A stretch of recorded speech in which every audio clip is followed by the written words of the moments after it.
ఓం మహాగణాధిపతయే నమః. ఓం గురుభ్యో నమః. ఓం శ్రీమాత్రే నమః. పరమేశ్వర స్వరూపమైనటువంటి జ్యోతిష, వాస్తు మరియు ఇతర అనేకమైనటువంటి శాస్త్రములను మనకు అందించినటువంటి మహర్షులకి నమస్కారం.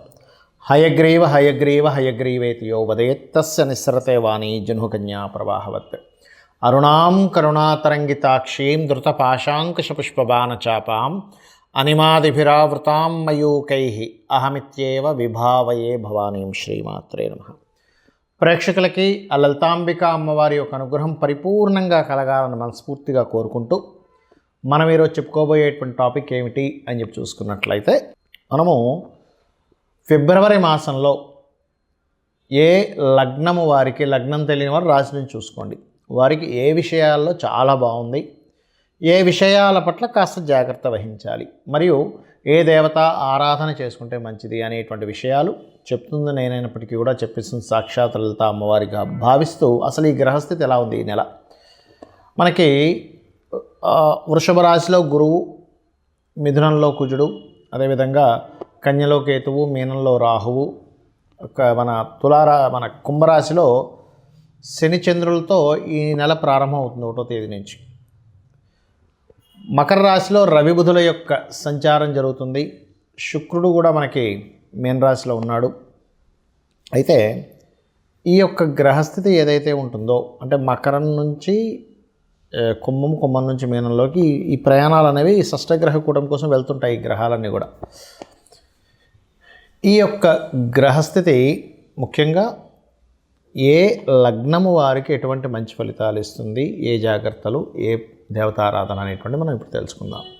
కుంభలగ్నము, కుంభరాశి, కుంభం వారికి కనుక చూసుకున్నట్లయితే రాశిలో శని చంద్ర గ్రహాల యొక్క స్థితి ఉంటూ, మరియు బుధుడు రవి కూడా 13, 12, 13 తేదీల్లో మారుతున్నాడు. చంద్రుడు మాత్రం మారిపోతూ ఉంటాడు.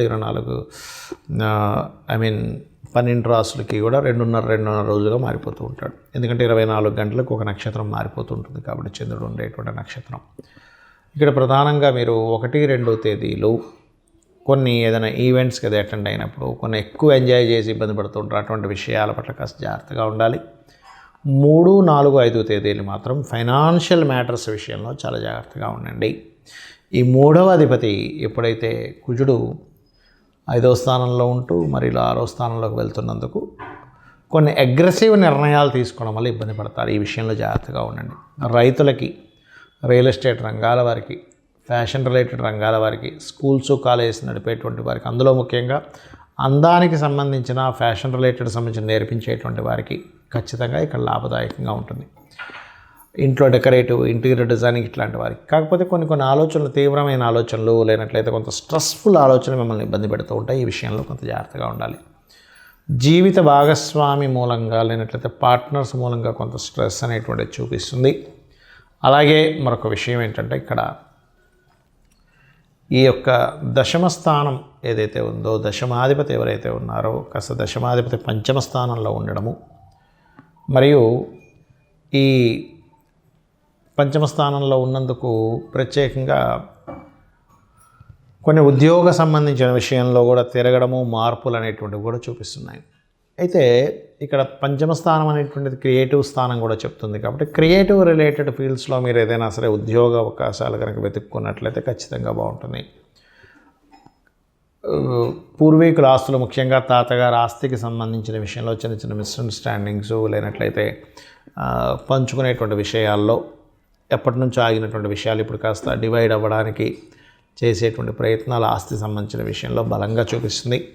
ఇక మీరు చేయవలసినటువంటి దేవత ఆరాధన ఏమిటి? ఎక్కువగా సుబ్రహ్మణ్యేశ్వర స్వామిని ఆరాధన చేయండి. అప్పుడు మీకు ఆలోచన విషయంలో తొందరపాటు పడేదో ఈ డెసిషన్ తీసేసుకున్నామనేటువంటిది ఉండదు.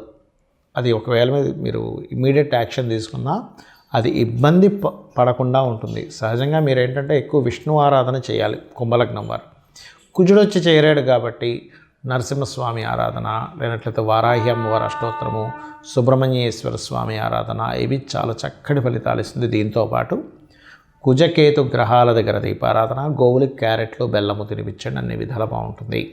చాలామందికి ఎన్నో రెమెడీస్ చేస్తుంటారు.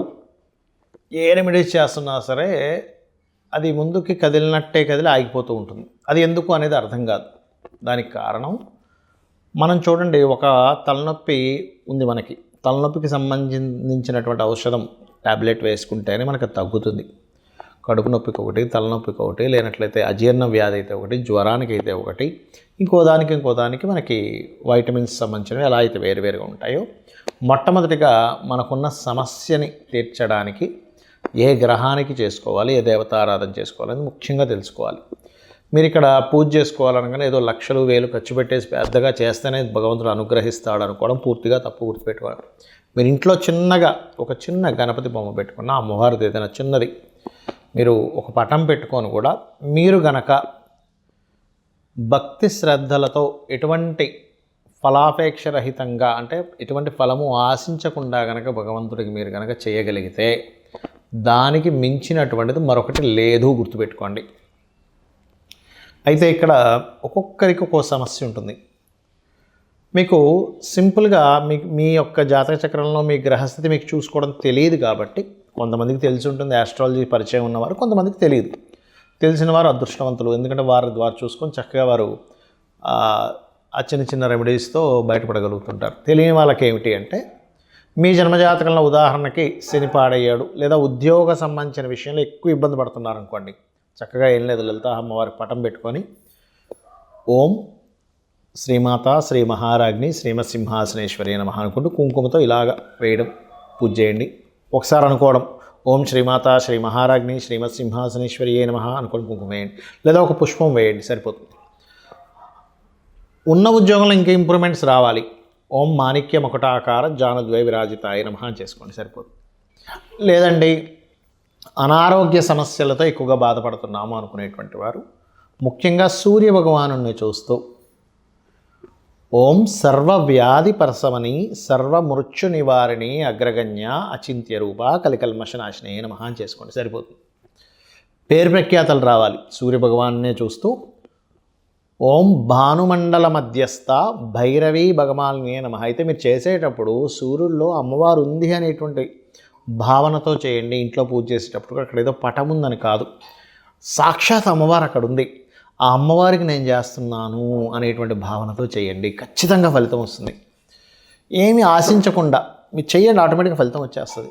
పంచోపచార పూజ అంటుంటారు, తెలుసు కదా, గంధము, పుష్పము, దీపము, ధూపము, నైవేద్యము, ఏ నైవేద్యమైనా పెట్టచ్చు. గుర్తుపెట్టుకోండి, ఇదే పెట్టాలి ఇది పెట్టకూడదు అనేది ఏమీ లేదు.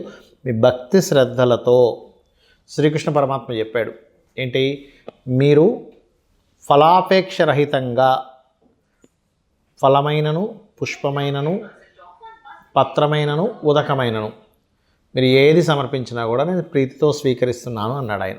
కాబట్టి అలా పెట్టండి, ఖచ్చితంగా తీసుకుంటాడు స్వామి. మరి అదేవిధంగా మరి కొంతమందికి వివాహం అవ్వదు, అలాంటి వారు తెల్లటి పుష్పాలు, ఎర్రటి పుష్పాలు తీసుకొని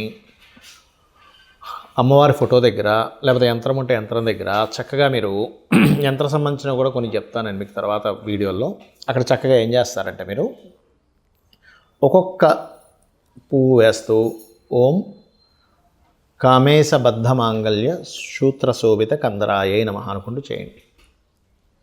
లేదండి మా దగ్గర పుష్పాలు దొరకట్లేదు, లేకపోతే అంత పొద్దున్నే లేదు అంటే అక్షింతలు వేసుకుంటూ కూడా చేయవచ్చు, అందులో ఎటువంటి సందేహం లేదు. మరి అదేవిధంగా వివాహ జీవితం బాగాలేదు, అలాంటి వారు చక్కగా మీరు ఓం శివకామేశ్వరాంకస్త శివా స్వాధీన వల్లభాయే నమః చేసుకోండి. లేదంటే బిజినెస్లో మేము రాణించలేకపోతున్నాము, అటువంటి వారు ఓం ఇంద్రగోప పరిక్షిప్త స్మరతూనా భజంగికాయై నమః. ఫైనాన్షియల్ గ్రోత్ రావాలి, ఓం సంపత్కరీ సమారూఢ సింధుర వ్రజ సేవితాయే నమః. ఆ రకంగా మీరు ఎంత చేసుకుంటూ ఉంటే అంత చక్కటి ఫలితాలు మీకు రావడం జరుగుతుంది. అలాగే మరి కొంతమందికి అప్పులు ఎక్కువగా ఉంటాయి, వాళ్ళ రేపు అప్పుల బాధలు చాలామంది పడుతున్నారు, ఓం అపర్ణాయే నమః అని చక్కగా బిల్వ దళాలు కనుక మీ దగ్గర ఉంటే ఒక్కొక్క బిల్వ దళంతో అమ్మవారి దగ్గర పెడుతూ ఒక పుష్పము బిల్వదళం కలిపి చేయండి, ఖచ్చితంగా మీరు అప్పుల బాధల నుంచి బయటపడతారు. అయితే ఇక్కడ ఏంటంటే చాలామంది ఈ గోచార ఫలితాలు అనేటువంటివి కొంత పర్సెంట్ పనిచేస్తుంది, కానీ మీ జన్మజాతకంలో ఉండేటువంటి గ్రహాల యొక్క స్థితి ఎలా ఉంది అనేటువంటి చాలా ముఖ్యమైనటువంటి అంశం. గ్రహస్థితి బాగుందనుకోండి, ఆటోమేటిక్గా మీకు గోచారంలో ఏ గ్రహం ఎక్కడికి వచ్చినా సరే మీరేమి చింతించాల్సిన అవసరం ఉండదు, గుర్తుపెట్టుకోండి. కాబట్టి గ్రహస్థితి మీ జన్మజాతకంలో ఏ దశ నడుస్తుంది, ఏ అంతర్దశ నడుస్తుంది, ఏ యోగం ఉంది చాలా ఇంపార్టెంట్. అంతేగాని ఏలినాటి శని వచ్చేసిందని భయపడిపోవడం, అమ్మో కాలసర్పదోషం ఉందని భయపడిపోవడం ఇవేమీ అక్కర్లేదు. ఇంకా అన్నిటికంటే ముఖ్యంగా చెప్తాను, మీకు ఏ గ్రహస్థితి ఉన్నా ఎలా ఉన్నా అమ్మవారిని నమ్ముకొని, అమ్మ నువ్వు ఉన్నావు నాకు చాలా ధైర్యం, నా పని నేను ధర్మంగా చేసుకుంటూ వెళ్తూ ఉన్నాను అనుకునేటువంటి వారికి అమ్మవారి రక్ష 100% ఉంటుంది. ఏమీ భయపడాల్సిన పని లేదు. శ్రీమాత్రే నమః.